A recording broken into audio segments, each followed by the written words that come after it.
Meisha kembali gelagapan melihat Zain yang kini sudah ada di depannya. Dia sudah mengakui semuanya, ucap Anita pada adik iparnya. Zain menunduk penuh rasa kecewa. Hatinya geram penuh dengan amarah. Boleh aku tahu kenapa kamu melakukannya? Tanya Zain dengan terus menahan kemarahannya. Meisha yang tadinya gugup tiba-tiba tersenyum. Dia mengangkat kepalanya melihat Zain dengan berani. Tentu saja karena aku cemburu. Meisha tersenyum sinis. Zain kaget, melirik Meisha sekilas. Aku mencintaimu. Sudah lama semenjak kita masih kuliah. Aku jatuh cinta padamu. Meisha tersenyum-senyum sendiri. Zain menggeleng-gelengkan kepalanya kesal. Aku marah dan kecewa. Ketika aku tahu jika kamu menikahi wanita lain, semakin kecewa karena wanita yang kamu nikahi adalah wanita yang punya penyakit mental. Semua orang kaget mendengar Meisha yang menghina Lela dengan tanpa merasa bersalah sedikit pun. Tinggalkan dia, dia tak pantas untukmu. Meisha menatap Zain dengan penuh harap. Zain tersenyum, lalu apakah kamu merasa pantas? Tentu saja. Dari segala hal, aku lebih baik darinya. Benarkah? Zain tersenyum. Aku jadi bingung sebenarnya siapa di sini yang sakit mental. Istriku atau justru kamu? Zain kembali tersenyum sambil memalingkan wajahnya ke arah lain. Meisha kaget. Jika boleh aku memberikan saran, sebaiknya kamu mendatangi psikiater yang bagus, ucap Zain lagi. Meisha tampak geram. Bukan begitu Budiah. Zain melihat dia yang sedari tadi terdiam penuh kekecewaan. Meisha yang melihat dia mengangguk tampak semakin kesal. Zain lalu pergi dengan masih membawa rasa kecewa di hatinya. Namun apa daya dia tak bisa berbuat banyak. Hanya berdoa semoga Allah yang membalaskan semua penderitaan istrinya. Aisyah yang sudah tidak tahan berdiri melihat Meisha dengan geram. Takutlah pada diamnya orang yang kamu lukai. Yang hatinya kamu rajam pedih. Karena ketika dia diam maka Allah yang akan membalas semua kesakitannya. Ingatlah, hukum alam itu adil. Siapa yang menyakiti maka suatu saat akan tersakiti. Drama manis yang kamu mainkan akan berbuah karma manis yang lebih menyakitkan. Aisyah menatap Meisha lekat. Meisha hanya tersenyum-senyum mengejek mendengar perkataan Aisyah. Anita lantas mengajak Aisyah untuk pergi dari sana, meninggalkan Meisha yang kini hanya tinggal berdua dengan tantenya. Dia menatap lekat wajah keponakannya. Sebaiknya kamu mempertimbangkan saran temanmu tadi agar kamu berkonsultasi dengan psikiater. Ucap dia sambil mengambil tasnya dan pergi meninggalkan Meisha yang kaget dengan perkataan tantenya. Amar tertawa terbahak-bahak mendengar cerita Meisha yang mengadu kepadanya jika rencana mereka dengan mudahnya bisa ditebak oleh Zain dan keluarganya. Terus apa masalahnya? Yang terpenting kan rencana kita berhasil. Mereka sendiri kan yang mengatakan jika kondisi Lela kembali terpuruk lagi. Amar masih tertawa sendiri. Meisha yang tadinya kesal lantas tersenyum menyetujui perkataan Amar. Benar juga. Sebagai psikolog aku yakin jika setelah ini Lela perlu waktu yang lebih lama lagi untuk bisa sembuh. Tentu saja, bahkan aku pastikan jika dia tak akan pernah sembuh. Tak akan aku biarkan dia hidup tenang dan bahagia bersama suami barunya setelah apa yang dia lakukan padaku dan kedua orang tuaku. Amar langsung teringat akan studinya yang terpaksa harus berhenti karena kasus hukum yang menimpanya. Hal itu sudah pasti membuat kedua orang tuanya kecewa. Belum lagi impian dan cita-citanya yang gagal untuk dia wujudkan. Sebagai anak tunggal, tempat bertumpunya semua harapan dan mimpi keluarga. Amar telah membuat kedua orang tuanya kecewa.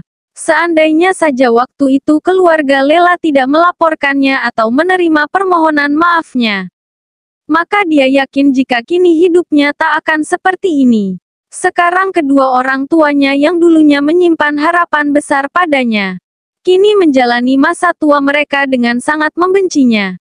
Belum lagi titel yang dia dapatkan sekarang sebagai seorang residivis membuat hidupnya semakin tak berarti lagi. Terima kasih, ucap Amar tiba-tiba melihat Meisha. Telah membuka jalan untukku membalas dendam pada Lela dan keluarganya.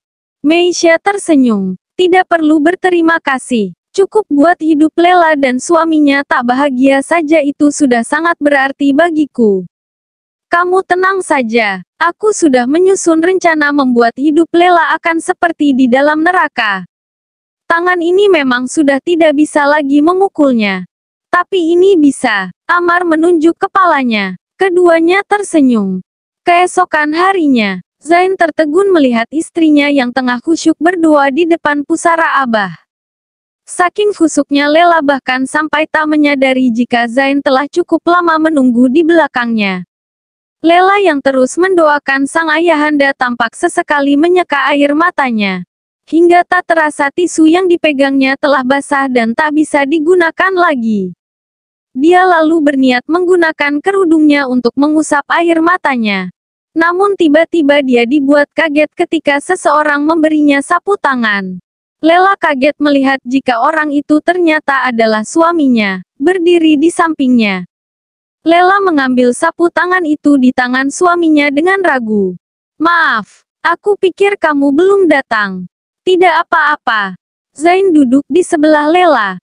Agak sedikit jauh sehingga ada jarak di antara keduanya.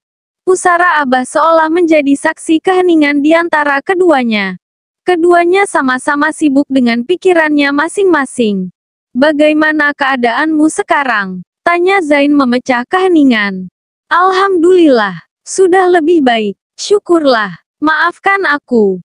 Ucap Lela melirik suaminya sekilas. Aku juga, jawab Zain cepat. Lela kaget, dia melihat Zain. Kamu tidak salah apapun. Kamu juga, jawab Zain lagi. Lela tertegun sejenak. Aku sering membuatmu khawatir. Lela kembali melihat suaminya. Kalau begitu jangan lagi. Jawab Zain tersenyum. Lela ikut tersenyum. Keduanya saling menatap dengan saling memberikan senyuman. Lela berdiri. Begitu juga dengan Zain. Lela menatap pusara Abah sejenak. Tiba-tiba dia tersenyum sambil melihat suaminya. Ayo kita pulang. Zain mengangguk. Keduanya berjalan beriringan menuju rumah. Sementara itu di kantor, Meisha tetap memilih untuk datang bekerja hari ini meskipun sudah ada instruksi dari pimpinan jika hari ini lebih baik semua karyawan bekerja dari rumah saja. Meskipun dia tahu jika hari ini akan ada demo besar-besaran dari para buruh yang kecewa karena diberhentikan dengan sepihak oleh pihak perusahaan. Namun dia memilih untuk tetap datang ke kantor mengingat banyaknya pekerjaan yang harus segera dia selesaikan. Setibanya di parkiran, dia segera turun dari mobilnya dan melihat massa yang sudah mulai berkerumun di halaman depan kantor. Beberapa rekan kerjanya yang juga memilih untuk tetap datang bekerja lalu mengajaknya untuk masuk lewat pintu belakang karena pintu masuk sudah diblokade para buruh. Siang hari, Meisha tetap sibuk bekerja ruangannya. Tak menghiraukan situasi di luar kantor yang semakin memanas. Para buruh semakin beringas karena permintaan mereka untuk bertemu perwakilan perusahaan tidak juga dipenuhi. Tiba-tiba dia dikagetkan oleh beberapa orang buruh yang ternyata memilih untuk merangsek masuk ke dalam kantor. Dia mencoba menelepon security untuk mengusir para buruh yang terus memasuki kantor. Namun sayang tak ada jawaban. Meisha semakin panik melihat buruh yang semakin banyak memasuki kantor.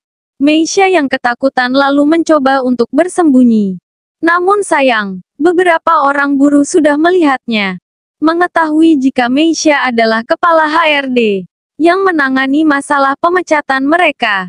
Para buruh semakin beringas. Meisha ditarik oleh beberapa buruh wanita dengan paksa untuk dibawa keluar kantor. Setibanya di luar, Meisha yang ketakutan terus mencoba untuk menenangkan massa. Namun upayanya gagal karena massa yang sudah terlanjur kecewa. Berawal dari satu orang yang menjambak rambutnya, diikuti oleh beberapa orang lainnya yang kini memukul wajahnya.